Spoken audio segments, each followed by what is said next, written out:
Você está comigo no Papo Monoteísta, na leitura, no projeto da leitura do Guia dos Perplexos de Maimônides, o Rambam. E nós estamos ouvindo um Nigun Hikud com Zalman Goodstein.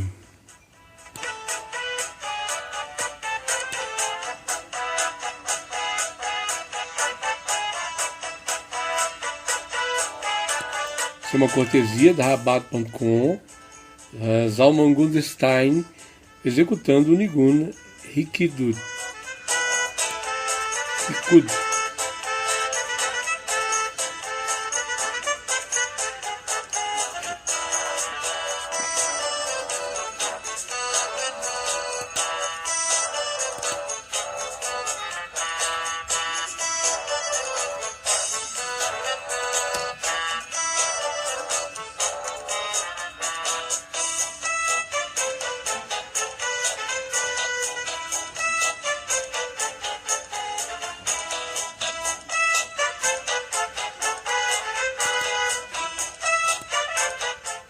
Nós estamos próximos do Rosh Hashanah, Shana Tová Umetuká, Rosh Hashanah Hag Sameach.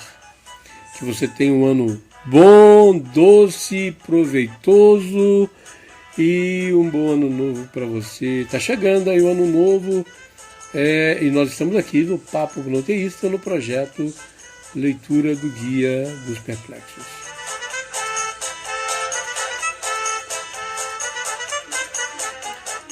Desta vez nós estamos no capítulo 27, a página é a 111. Vem comigo, vamos desfrutar um pouco mais dessas virtudes que estão adiante de nós. Prepare-se para nós interpretarmos um pouco mais, hein? Hoje vamos falar dos conceitos que Onkelos procurou colocar para evitar qualquer tipo de materialização.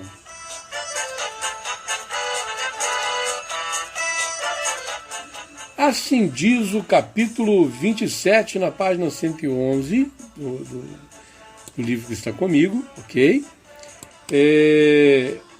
Os conceitos de Onkelos para evitar qualquer tipo de materialização a respeito do movimento em relação a Deus.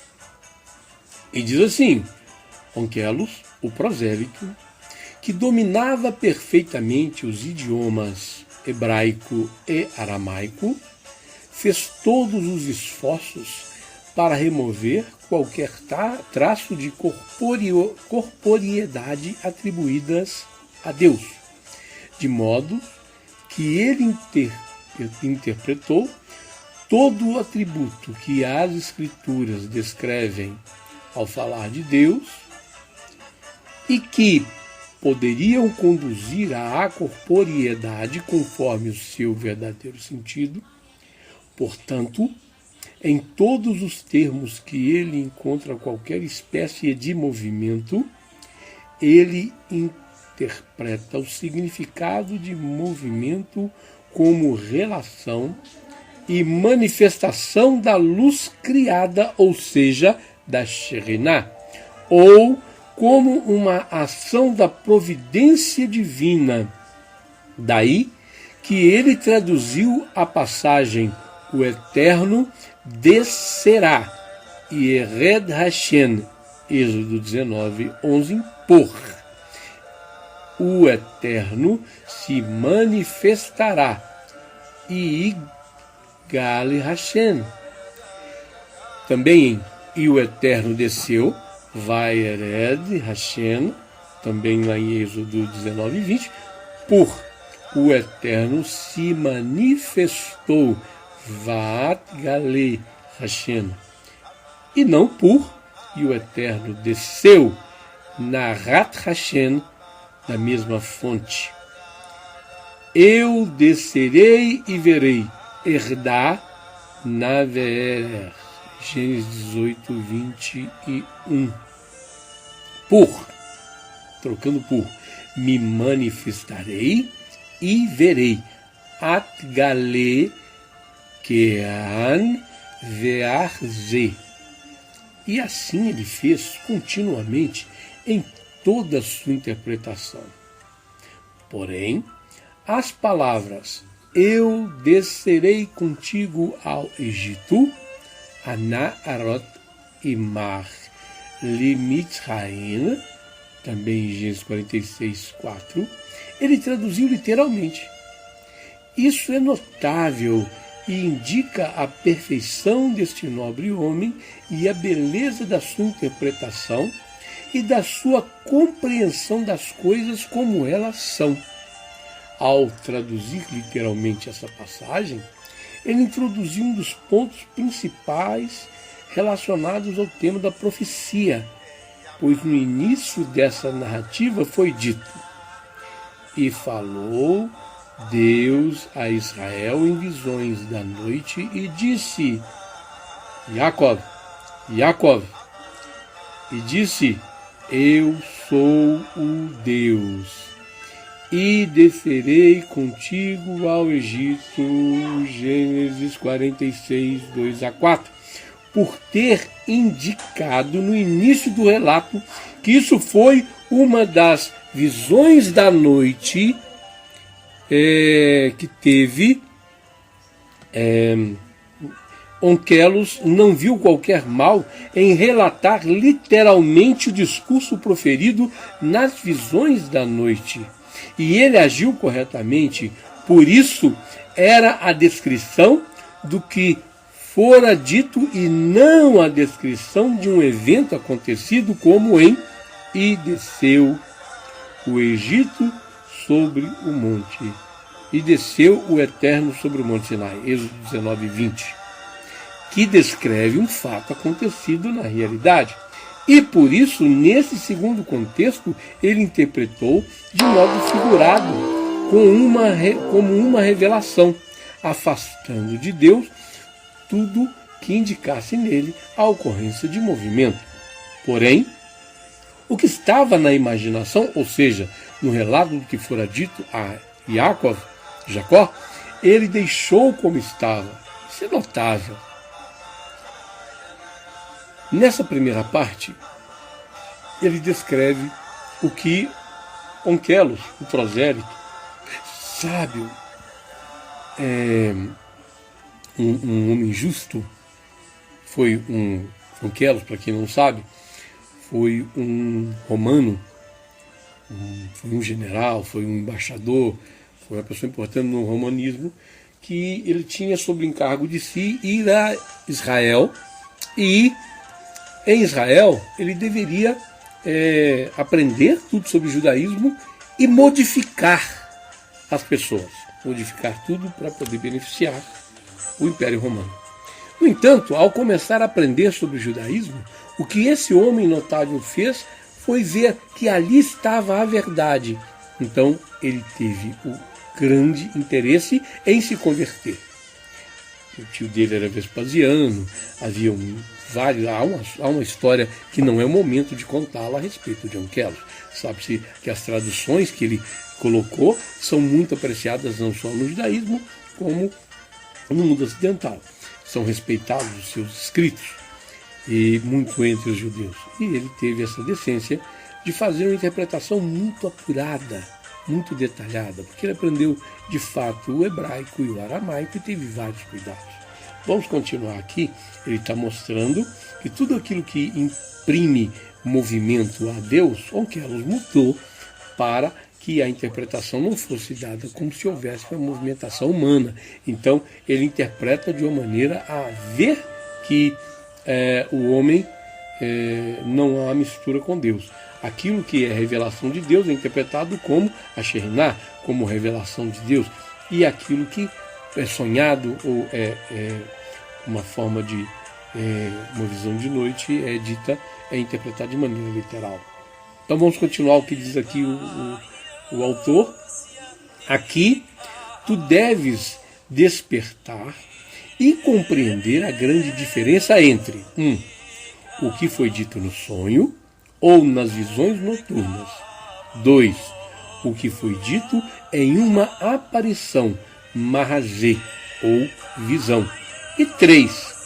o que foi dito simplesmente como em "E a palavra do Eterno veio a mim dizendo", ou "O Eterno me disse". Três formas de entender, ok?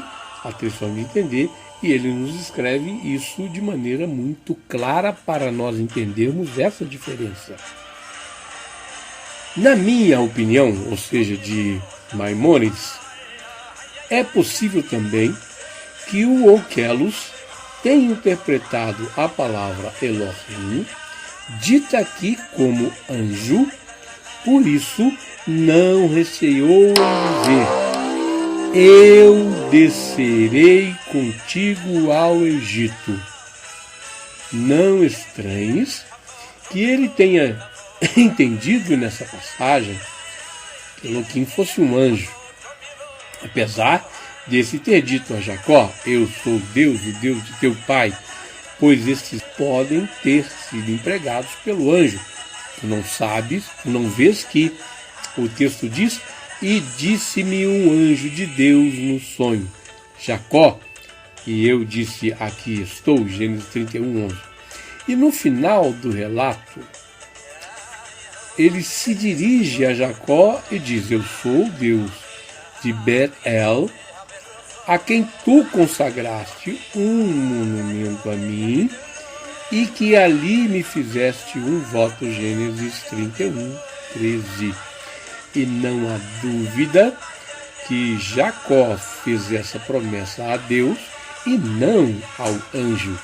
Mas é assim que acontece nos relatos dos profetas, ou seja, eles transmitem as palavras que um anjo disse a eles em nome de Deus, como se o próprio Deus lhes tivesse falado. E tudo isso por meio da ocultação do anexo, como se ele tivesse dito: "Eu sou o enviado de Deus de teu pai, eu sou o enviado de Deus que se revelou a ti em Bet-El", semelhantes. Ainda hão de vir várias lições sobre a profecia e seus graus, bem como sobre anjos, conforme o objetivo deste tratado. Aqui nós observamos que Maimônides tem o cuidado de demonstrar a diferença que um profeta e o respeito que esse profeta tem ao ouvir a revelação de um anjo e dizer que aquela foi a palavra de Deus dita a ele, como interpretado e dizendo que aquele anjo disse a ele aquela profecia. Então, nós também temos que ter o cuidado de entender o que está sendo dito naquela passagem de Torá, aquela passagem das Escrituras, e não levarmos algumas palavras ao pé da letra a ponto de modificarmos a Torá ou modificarmos o entendimento da Torá. É importante nós vermos essa diferença que foi destacada por Maimônides, que existe entre a forma de entendimento. Uma é o que foi dito no sonho ou nas visões noturnas, a segunda forma é o que foi dito em uma aparição, Mahazê, ou visão, ok? Diurna, e na terceira forma, o que foi dito simplesmente em a palavra do Eterno veio a mim dizendo, ou então, e o Eterno me disse. É importante nós termos bem conscientes essas formas, como são interpretadas por Maimônides, que nos ensina, inclusive, a ter as interpretações. E mais adiante no livro, nós vamos ter maiores entendimentos a respeito daquilo que está sendo aplicado como lição para a nossa compreensão de Torá. Por isso, não se apressem já a acreditar que você consegue já entender as Escrituras de forma direta, porque nós estamos ainda no nível de Pshat, um nível superficial, ok? Mais adiante é que nós vamos poder ter uma profundidade, que é um nível indicativo, e assim por diante. Vamos aguardar um pouco mais. Enquanto isso, eu te convido a participarmos juntos do Rosh Hashanah, dia 25 de setembro, que corresponde neste ano ao dia 29 de Elul, o último dia do ano judeu, nós teremos uma cerimônia extraordinária de Rosh Hashanah na comunidade de Belo Horizonte. Você é nosso convidado, fique à vontade. E se você está gostando do projeto Leitura do Guia dos Perplexos, está aprendendo com ele, claro, você vai curtir e compartilhar, ok? E se você acabou de chegar, não é inscrito, mas está gostando, você vai se inscrever, você vai ativar o sininho e vai compartilhar para fortalecer esse projeto. E você que quer fortalecer ainda mais o projeto para mantê-lo no ar, você pode contribuir. Embaixo você tem o Pix, você tem o número da conta bancária, pode ficar à vontade. Nós estaremos sempre fazendo pedidos. Se você quiser dedicar uma destas aulas para a saúde de alguém, para um parente seu, ou para a elevação da alma de algum ente querido seu, você pode fazê-lo também escrevendo para nós e fazendo essa observação. Nós agradecemos a sua audiência, desejando que você continue conosco nos próximos capítulos da leitura do livro O Guia dos Perplexos. Você está conosco aqui no Papo Monoteísta, no projeto Leitura do livro O Guia dos Perplexos de Maimônides.